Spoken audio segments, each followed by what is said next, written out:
ഇനിയിപ്പോ അവിടെ കയറുന്ന ഏത് കള്ളൻ? ലോകത്തുള്ള പെരുങ്കള്ളന്മാരെല്ലാം ഇവിടെ നിൽപ്പുണ്ടല്ലോ. അയ്യോ അമ്മേ, ഇവര് അത്രക്കാരൊന്നും അല്ല. അവരെയല്ല, നിന്നെയാ പറഞ്ഞത്. യോഗാസനം ചെയ്യാതെ തന്നെ ഇവന്റെ ഗ്യാസ് പോയി. നിന്റെ അമ്മയ്ക്ക് നിന്റെ കൂട്ടുകാരൊക്കെ നല്ല മതിപ്പാണല്ലേ?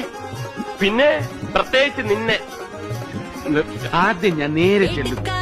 അയാളുടെ ദേഹത്ത് പതുക്കെ ഒന്ന് മുട്ടിയിട്ട് അറിയാതെ പറ്റുപോലെ സോറി എന്ന് പറയും. ഓക്കെ. ഞാൻ മുത്തച്ഛന്റെ കൂട്ട് ഞാൻ മാത്രമല്ല അവരെല്ലാവരും ഒരു തട്ട്. ആൻഡ്രൂസ് പറഞ്ഞു വിട്ടിട്ടാണ് സേതു ബോംബെയിൽ നിന്ന് ഇങ്ങോട്ട് വന്നത് എന്നവൻ പറഞ്ഞിട്ടുണ്ട്. വന്ന് കയറി അന്ന് മുതൽ അവനെ സ്വന്തം മകനെ പോലെയാണ് അമ്മച്ചി കരുതിയിട്ടുള്ളതെന്ന് ഞങ്ങളോടും പറഞ്ഞിട്ടുണ്ട്.